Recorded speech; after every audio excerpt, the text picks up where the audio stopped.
নমস্কার, কেমন আছো সবাই? আশা করছি সবাই ভালো আছো আর সুস্থ আছো। আমরাও ভালো আছি। আরও নতুন একটা ব্লগে তোমাদের সকলকে জানাই অনেক স্বাগত আর অনেক অনেক ভালোবাসা। আরও নতুন একটা সকাল শুরু করলাম তোমাদেরকে সঙ্গে নিয়ে।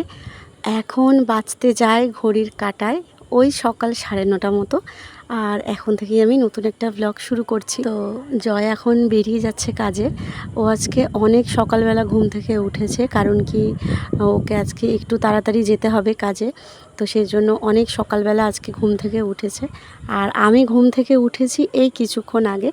তো উঠেই ভাবলাম যে আমি ভ্লগটা শুরু করে দিই। তোমাদের সকলের কাছে আমার একটাই অনুরোধ, যারা যারা ভ্লগটা দেখছো, আমার ভ্লগ যদি তোমাদের ভালো লেগে থাকে তাহলে কিন্তু অবশ্যই করে ভ্লগটা একটা লাইক করে দিও, কারণ কি তোমাদের একটা লাইক কিন্তু আমাকে এগিয়ে যেতে অনেকটা সাহায্য করবে। আর অবশ্যই করে কমেন্ট করে জানিও আমার ভ্লগ তোমাদের কেমন লাগে।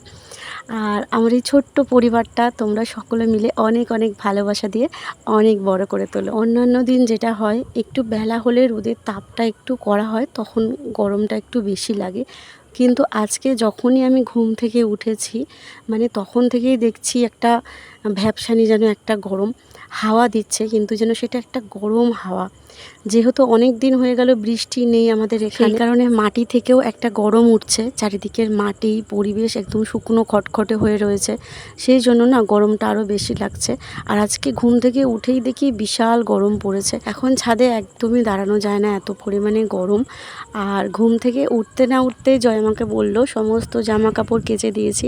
অনেকগুলোই জামা কাপড় ছিল জমানো, তো আমাকে কাচতে বারণ করেছিল অনেক দিন আগে, যেহেতু কাচলেই আমার হাতটা সাথে সাথে ফুলে যায়। তো তোমরা দেখেছো সমস্ত কাচাকুচি জয়ই করে। তো কদিন ধরে সময় পাচ্ছিল না, সেই জন্য কাচতে পারিনি। তো আজকে সমস্ত জামা কাপড় কেচে দিয়েছে সকালবেলা।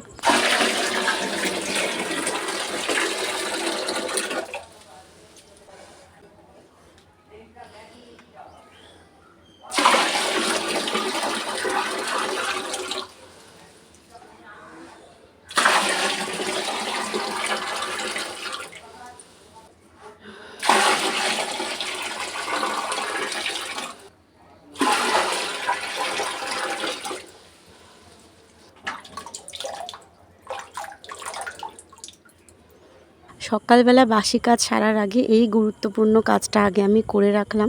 এই জলটা কি করব বলো তো, ট্যাঙ্কির জল তো মানে ফুটন্ত গরম জলের মতো হয়ে যায়। যখন স্নান করি আমি বেলা 1:30 কি 2টোর সময়, তখন মনে হয় যেন আমি গরম জলে স্নান করছি। আর এই গরমে গরম জলে স্নান করতে একদমই ভালো লাগে না, খুবই কষ্ট হয়। তো সেই কারণে জয় আমাকে একদিন বলেছিল যে কিছুটা জল তুলে রেখে দিলে হয়তো ঠান্ডা থাকবে। তো সেই থেকে এই জল তুলে আমি রেখে দিই এভাবেই।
তো জলটা ভরেই চলে এসেছি ঘরের কিছু টুকিটাকি কাজ করতে।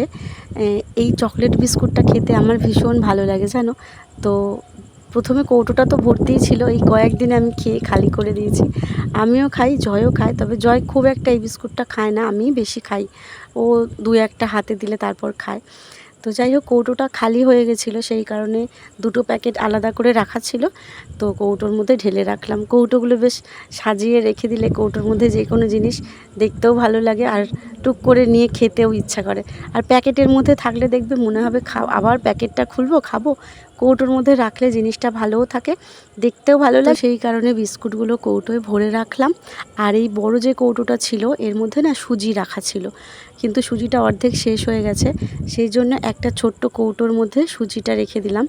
আর বড় যে কৌটোটা ছিল তার মধ্যে আমি গ্লুকন্ডি ঢেলে রাখলাম আর কি। গ্লুকন্ডিটা না প্যাকেটের মধ্যেই রাখা ছিল, এবার যখন বের করি তখন না খুব অসুবিধা হয়। তো সেই জন্য আমি ভেবেছিলাম যে সুজির কৌটোটা খালি হলে ওটা ঢালবো ওর মধ্যে, কিন্তু তারপর ভাবলাম যে ওটা তো অর্ধেক আছে, যে কোনো একটা ছোট কৌটোয় ঢেলে নিলে বড় কৌটোটা আমি পেয়ে যাব। তো সেই জন্য ছোট কৌটোটা আগের দিনে আমি ধুয়ে রেখেছিলাম, চানাচুর ছিল, তো সেটা খালি হয়ে যাওয়াতে আমি ধুয়ে রেখেছিলাম, ওর মধ্যে সুজিটা ঢেলে রাখলাম। আর সুজির কৌটোয় আমি গ্লুকন্ডিটা ঢেলে সুন্দর করে কৌটোগুলো গুছিয়ে রাখলাম। আর আজকে সমস্ত কাজ ফেলে এই কাজটাই আগে আমি নিয়ে বসেছি। এই কাজটা অনেক দিন আগে থেকেই করব করে আর করা হচ্ছে না, মাথা থেকেই বেরিয়ে গেছিলো। এইটা হচ্ছে, এই সিংহাসনটা আমাকে পাঠিয়েছিল তমালিকা দি, তোমরা সবাই জানো সেটা। তো দিদি যখন সিংহাসনটা পাঠিয়েছিল তখন আমাকে এই জিনিসটাও পাঠিয়েছিল। এটা কি আমি বলতে পারছি না এখন নামটা, কোনো একটা জেল টাইপের কিছু হবে, মানে কাঠের ওপর লাগালে না জিনিসটা একদম চকচক করছে, গ্লজি টাইপের একটা, দেখেই বুঝতে পারছো তোমরা। তো এই জিনিসটা দিদি আমাকে পাঠিয়েছিল আর বলেছিল ওই সিংহাসনটা পুরোটা করে নিতে, আর কিছুটা থাকলে খাটটা, মানে আমাদের যে চৌকিটা আছে সেখানে কিছুটা লাগিয়ে নিতে। তাতে করে কি হবে, এই কাঠটা ভালো থাকে অনেক দিন, আর দেখতেও বেশ ভালো লাগে। দেখো কেমন, এটা লাগানোর পরে দেখো কি সুন্দর চকচকে টাইপের হয়ে যাচ্ছে। তো সেই যে দিদি পাঠিয়েছিল ওই বাড়িতে সিংহাসন পাঠিয়েছিল, তার কিছুদিন পরই এটা পাঠিয়েছিল, কিন্তু ওই বাড়িতে আর এটা করা হয়নি। তো আমি না ভুলে গেছিলাম, এইটা চোখে পড়েছে হঠাৎ করেই। তো ভাবলাম যে আমি সিংহাসনটাই আগে মানে করে ফেলি আর কি, কারণ কি এটা অনেক দিন ধরেই পড়ে রয়েছে। তো প্রথমে বুঝে উঠতে পারছিলাম না যে এর মধ্যে কি কিছু মেশাতে হয়। এখন আমার কাছে আপাতত এটাই ছিল, দিদি যেটা পাঠিয়েছিল। তো ভাবলাম যে এটা একটুখানি লাগিয়ে দেখি। তারপর আমি কৌটোটা খুলে দেখলাম পুরো জেলের মতো একটা, মানে জেল টাইপের আর কি। তো ওই ছোট যে সিংহাসনটা এটাও আমার হাতে বানানো, যেটা মা লক্ষ্মী বসে ওটাও ছোটোটাও আমার হাতে বানানো। তো ওটার মধ্যে আমি একটুখানি লাগিয়ে দেখি কি যে ওটা বেশ চকচক করছে, বেশ মানে লাগানো যাচ্ছে আর কি। প্রথমে ভেবেছিলাম এত মোটা হবে হয়তো লাগানো যাবে না, কিন্তু দেখলাম বেশ ভালোই লাগানো যাচ্ছে। তারপর আমি বড় সিংহাসনটাতে হাত দিয়েছি, আর এবার দেখো পুরোটা করা হয়ে গেছে আমার। এই দেখো পুরো সিংহাসনটা এত সুন্দর লাগছে, চকচক করছে, মনে হচ্ছে যেন মানে নতুন সবে আজকেই কিনে আনা হয়েছে এটা।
তো স্নান করে চলে এসেছি আমি, আগে পুজোটা দিয়ে নিচ্ছি।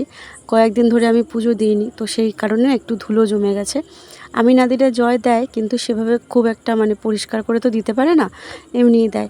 আর সিংহাসনটা যেহেতু অনেক দিন সরানো হয়নি, এখানে পাতা ছিল, তো সেই জন্য না এই পেছন দিকটা তো বেশ ভালোই ধুলো জমেছিল।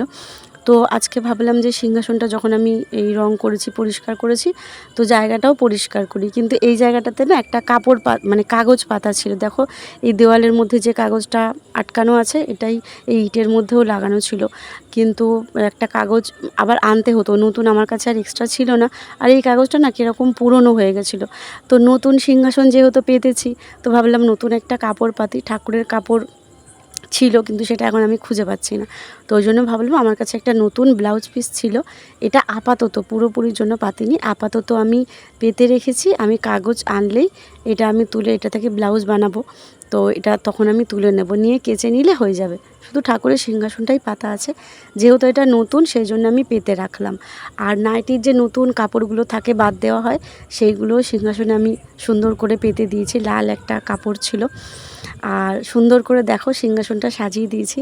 একদম মনে হচ্ছে দেখো যেন নতুনের মতো একদম চকচক করছে, পুরো মনে হচ্ছে নতুন। আর এই যে লক্ষ্মীর ভাণ্ডারটা দেখছো, এটা আমার বিপদের সঙ্গী, জানো তো। অনেক দিন এটা আমাকে বাঁচিয়েছে। ওই বাড়িতেও একটু টুকটুক টুকটুক করে টাকা জমাতাম, যখন দোকানের কিছু খুচরো টাকা পয়সা ফিরতো, তখন তো জয় অতটা সময় পেতো না, অনেক কাজ করতো, ওভারটাইম করতো। তো তখন আমিই বাজার হাট করতাম দোকানে, তখন টুকটাক যে খুচরো পয়সাগুলো থাকতো তখন না এই ভাণ্ডারটার মধ্যে আমি জমাতাম, জানো তো। আবার যখন জয়ের কোনো সমস্যা হতো, ঘরের কোনো ভাড়া দেওয়া বা কিছু, তখন এই ঘরটা মানে লক্ষ্মীর ভাণ্ডারটা দেখলে তোমরা বুঝতেই পারবে যে যেখান থেকে টাকাটা ফেলা হয় সেই জায়গাটা অনেকটা বড় হয়ে গেছে।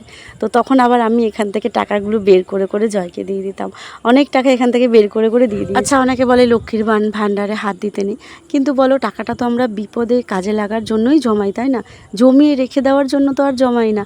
তো সেই জন্য যতবারই সেরকম কিছু মনে হয়েছে ততবারই আমি সমস্ত কিছু বার করে আমি দিয়ে দিয়েছি। ওটা আবার ধীরে ধীরে ভর্তি করেছি, তবে এখন আর পুরোপুরি ভর্তি হয়নি, হচ্ছে ধীরে ধীরে, এখনও জমাচ্ছি। আর একটা জিনিস আজকে না আমি জানতাম না পূর্ণিমা, জানো তো। জয় আমাকে ফোন করে বলল যে আজকে তো নাকি পূর্ণিমা, কিন্তু আমি একেবারেই জানতাম না। আমি আপন মনেই এটা পরিষ্কার করছিলাম সকাল থেকে, সিংহাসনটা যে আমি পুজো দেবো, নিজের মনেই পরিষ্কার করলাম সব কিছু, কেউ আমাকে বলেনি বা আমি কারোর থেকে শুনিও নি। হঠাৎ করেই জয়ের কাছে শুনলাম যে আজকে নাকি পূর্ণিমা। যাই হোক, আজকের দিনে হয়তো ঠাকুরের আমার হাত থেকে এইভাবে পুজো নেওয়ার ইচ্ছে ছিল, তো সেই জন্য আজকে মন শান্তি করে পুজো দিয়েছি। আর আমি জানি না আমার সাথে আমার কথায় কতজন একমত হবে জানি না আমি, তবে আমি জানো তো পুজোটাকে কাজের মধ্যে ফেলি না, মানে আমার একটা কাজ পুজো দেওয়া, এটা আমি মনে করি না। আমার মানে যখন আমার মনে হয় আমি খুব সুন্দর করে গুছিয়ে গাছিয়ে পুজো দিই, আবার যখন আমার মানে ইচ্ছে হয় না, মনে হয় না, তখন আমি আবার পুজো দিই না। কোনো কোনো সময় এরকম হয়, আমি কোনো সময় পুজো দিই না, ঠাকুরকে এমনি প্রণাম করে নিই, পুজো দিই না। মানে যখন আমার ইচ্ছে হয় না, আবার যখন আমার ইচ্ছা হয় তখন আমি একদম ভক্তি ভরে পুজো দিই। কিন্তু আমি ঠাকুরকে ওইভাবে আমি মানে ভয় পেতে পারি না। আমি মনে করি ঠাকুর তো আমারই বাবা মায়ের মতো। সেই জন্য না পুজো দেওয়ার ক্ষেত্রে আমি কোনো নিয়মটা ঠিক মানতে চাই না, এটা আমার ভালো লাগে না, আমার মধ্যে আসে না। তো এই আর কি, যখন আমার মনে হয় তখন আমি মন ভরে পুজো দিই।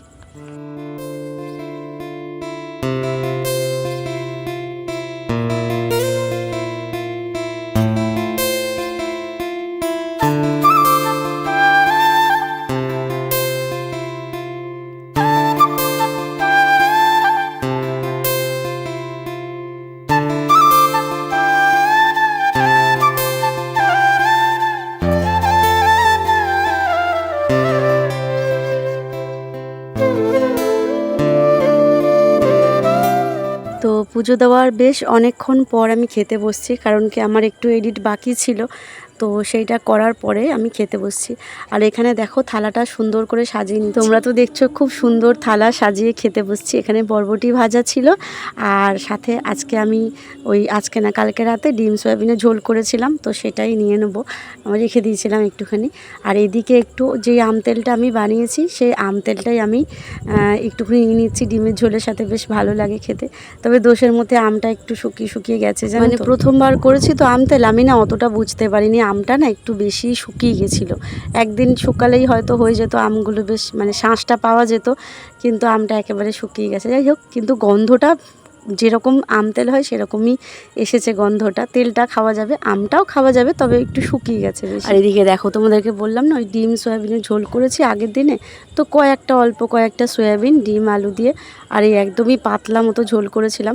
থালাটা তো দেখতে বেশ ভালো লাগছে, কিন্তু যখন খেতে বসেছি দেখছি বরবটি আলু ভাজাটা পুরোটাই টক হয়ে গেছে, শেষে আমাকে ফেলে দিতে হয়েছে, মানে নষ্ট হয়ে গেছে, মানে বুঝতে পারিনি, যখন খেয়েছি মুখে দিয়েছি তখন বুঝতে পেরেছি।